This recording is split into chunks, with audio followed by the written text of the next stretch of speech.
everybody, Chris from Chris Country with you.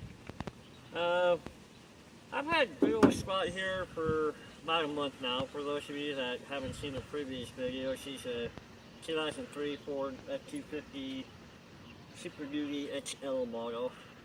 But figured I'd just do a short video today, tell you what little things I've done to it, and my overall impressions of having this truck, like I said, for a month now. So, short, sweet, and simple. Hope you all like it. First off, overall, I've actually really been impressed with Spot here. I really haven't had to do a whole lot to this truck. In fact, I really haven't had time. But, just real quick, one of the biggest things I've done so far, she had to have new headlights put in, or I installed her new headlights. The one on this side lost its low beam. And I was trying to shoot a video of the replacement for you guys, but it just got too dark too quick. And I was kind of considering doing another video, like redoing the video, but there's a couple of tricky bolts, and I really didn't want to drop them and lose them.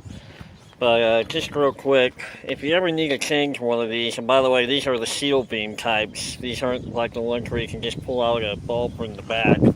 You actually kind of have to replace this whole unit.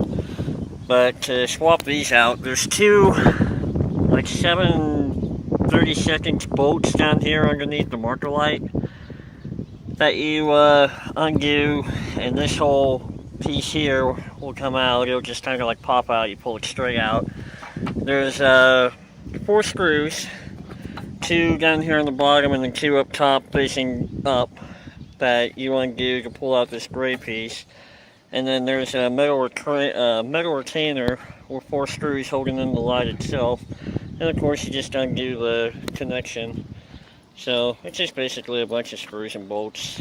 But that's what I've done with that's how I replaced the headlights. Not a whole lot else to have done to the truck, honestly. If you guys recall in the first video, I mentioned my instrument cluster problem. It did turn out to be a bad cluster, so I went ahead and what I had to do, just because of mainly time constraints, I just went ahead and got another cluster from the junkyard. It had I gotta turn off my AC here. It had the wrong mileage on it, so I went and talked to, I think his name was either Paul or Peter at odopro.com, odo-pro.com. He's actually based up in Littleton, Colorado, same time I got this truck. He was able to reprogram the odometer. As long as you give him a legit legal reasons for needing the odometer reprogrammed, some odometers he can help you out on, and my particular truck model just happened to fall into that list. So instrument cluster works great, radio works great. The only problem is now the truck doesn't know when the doors are open, so that's something I've got to look into. It's just got a few little this or that, so that's one issue. It needs a tune up and fluid changes, but I mean, gee, it still runs pretty darn good. I'll start it up for you guys. When I first got the truck, it had about just barely 255,000 miles on it. I think it was like either the real high 254s or like 255-100. Barely a month, and as you can tell, I put almost 2,000 miles on it now. Just a lot of going back and forth to Denver, mostly for my job.